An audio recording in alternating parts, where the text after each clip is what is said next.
Nàìjíríà ìgbà tán ní tálẹ́ǹtì ìgbà tán ọmọọṣẹ́ owó ṣe wọn ò ní strategy wọn ò lọ́pọlọ gbogbo iṣẹ́ wọn ni pé wọ́n bá ti ń jẹ́ kán gbowó pa iṣẹ́ tán ṣe nìyẹn.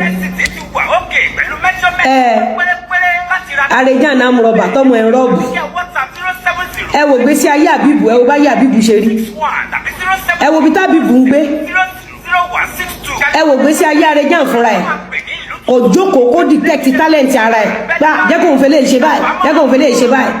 ẹ̀yin èèyàn wa Lizzy Anjorin jáde fún Wasiu Ayinde ó jáde fún arákùnrin yìí nígbà tí wọn ò mọrin kọ ó tún sọ̀rọ̀ sí Portable náà nínú fọ́nrán tí ẹ̀ ń wò yìí.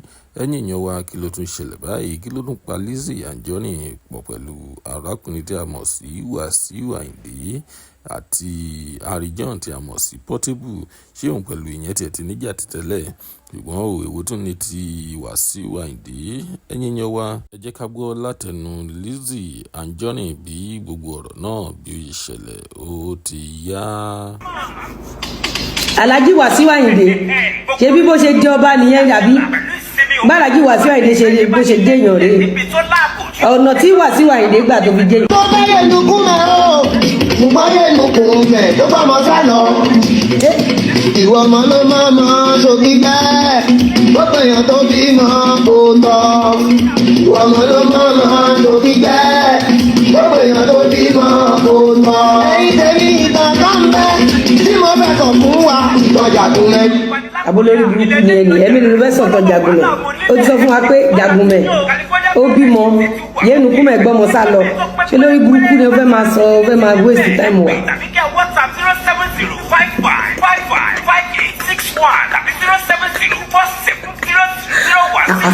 ó sọ̀tọ̀ Jagunmẹ̀.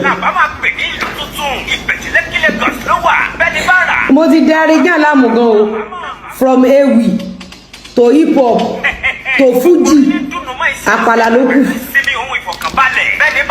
àpàlà ló kù eléyìí alákìsà eléyìí tọ́lọ́run ti kọjú sí gégùn fún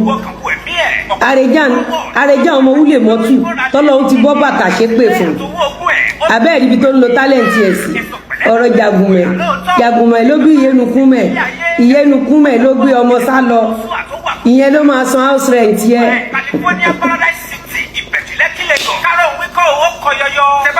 Jagunmẹ̀ òun ló ṣe podi 1-3. iléeṣẹ́ olóyè Lizzy Anjorin ló tà pẹ̀lú mẹ́tọ́mẹ́tì tó gbé lókè nílẹ̀ níbo àti lóru yèyé mẹ́sàn fún rẹ̀ oníbàárì fún ọlọ́pọ̀ bẹ́ẹ̀ni bá dé California padà. 77.1 abẹ́ máa gbọ́ òun fẹ́ sọ̀tàn kékeré kan àbí òun fẹ́ sọ̀tàn ńlá kan gùdùgbẹ́ máa já Jagunmẹ̀.